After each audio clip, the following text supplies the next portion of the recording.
Hey class, how's it going? My name is Eric Yeomans, and I sometimes have back pain. This back pain is typically from being hunched over a computer doing homework for about 8 hours a day. So with all of us being students, I'm sure some of us suffer from the same thing. Luckily, there's a very easy fix for this back pain. What I'm going to be talking about today is going to be fascia tissue and how to use myofascial release techniques to keep that fascia tissue healthy and moving correctly. Throughout my speech today, I will be discussing three main points. First, I will discuss what fascia is and what myofascial release is. Secondly, I will talk about two of my favorite types of myofascial release techniques and how to properly conduct each one. Lastly, I will discuss some of the many health benefits of myofascial release. Let's get started. To start off, let's define fascia tissue. According to Johns Hopkins medical page, fascia is, I quote, a thin casing of connective tissue that surrounds and holds every organ, blood vessel, bone, nerve fiber, and muscle in place. This tissue does more than provide internal structure. Fascia has nerves that make it almost as sensitive as skin. When stressed, it tightens up, unquote. Johns Hopkins Medical Center, 2021. Essentially, guys, fascia is a blanket of connective tissue that covers the entire body. It is what allows every one of our muscles and bodily function to work properly. Unfortunately, when we neglect to take care of this through myofascial release, that fascia tissue can bind up and cause what most people know as muscular knots.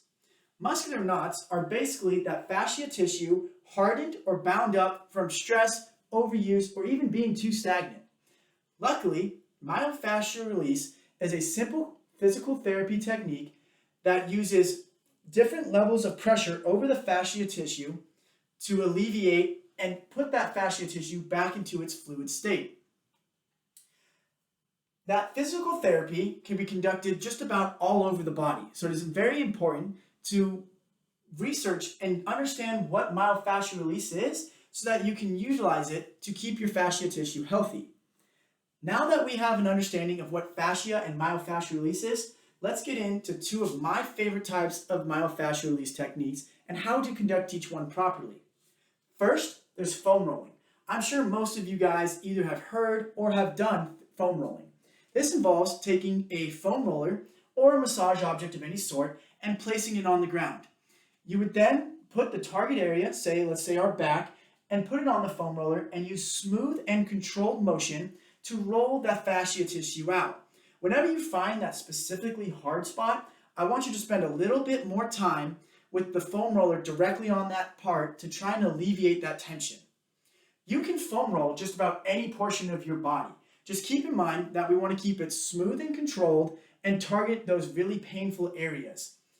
One thing to keep in mind is if the body pressure on the ground is too painful, you can always pick up that foam roller massage object, place it up against a wall, and then this way you can utilize your body weight to put in as much pressure onto that foam roller as you want.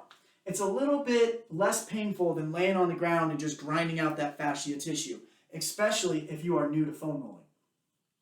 The other type I want to talk about today is a little bit unique, and it is cupping.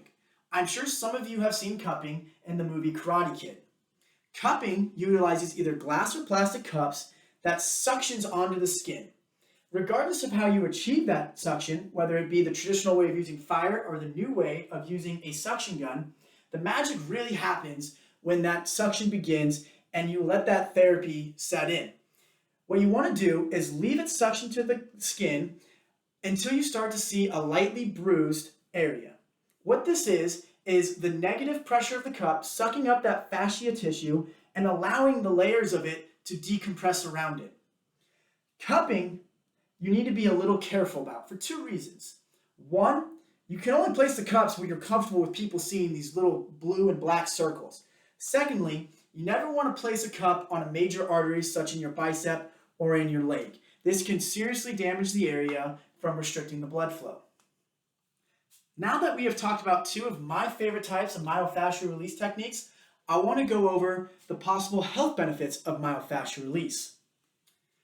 According to Stacy Penny from the National Academy of Sports Medicine, the health benefits are as followed. I quote, correction of muscular imbalances, muscular relaxation, improved joint range of motion, reduced soreness, reduction of pain and trigger point sensitivity, and decrease the overall effects of stress on the human movement system.